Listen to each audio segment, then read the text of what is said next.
Hey, this is Felipe Andreoli, Angra bass player, and it's a pleasure to be talking to you guys from Chaoszine.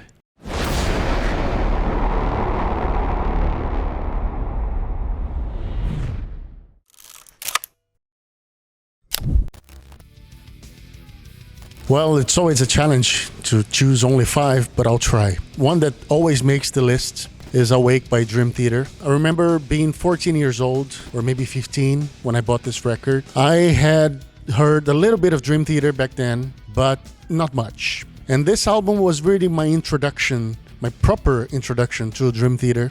And I listened to it so many times. I mean, that's all I listened to. I remember carrying my CD player to school and listening while everybody was, doing stuff at the lunch break. And I was there listening and doing air drums to the songs. And this record was very important in my musical career. I learned so many songs. I learned so much musically from this record as well, practicing the songs and whatnot. It's one of those desert island albums for sure.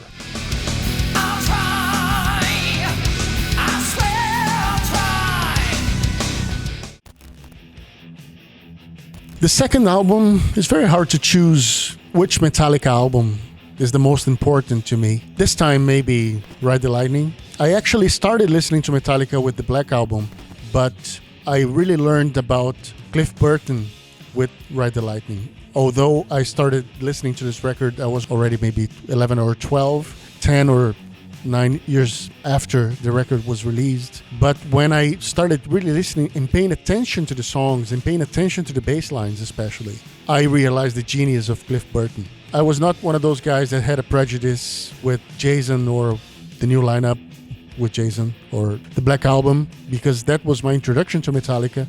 But I think my favorite album is Ride the Lightning. So many good compositions, so many great bass lines, such signature sound and attitude that is a record to this day I still listen to.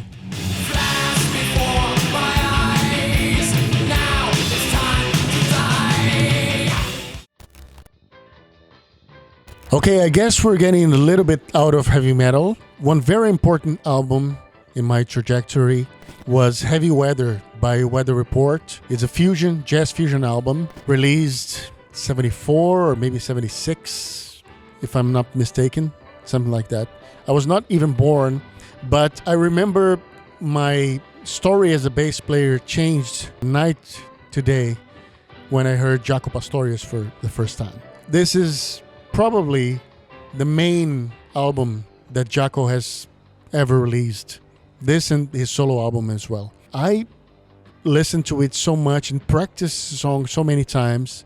I learned so much playing his music and listening to his music. I just played the album and had my bass on my lap and just played along to the album. Sometimes I learned the proper lines. Sometimes I would just improvise over the harmonies and stuff.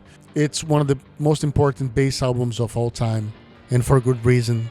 What Jaco did there with Teen Town or the solo in Havana is just mind-blowing.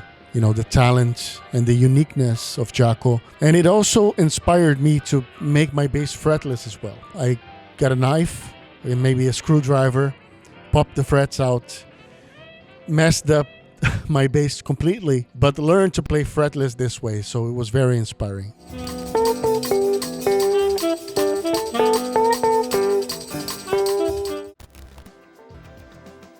Now, also really difficult to choose one because the first three Seal records were so important to me. But I guess maybe my favorite among the three, they're all self-titled, is like number one, number two, or whatever. So the one that starts with the beginning.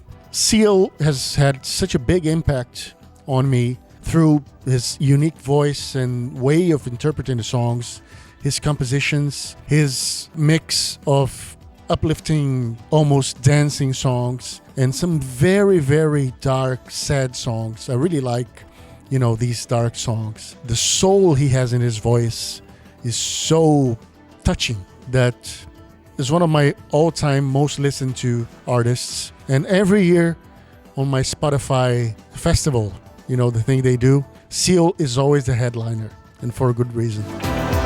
We're never gonna survive unless.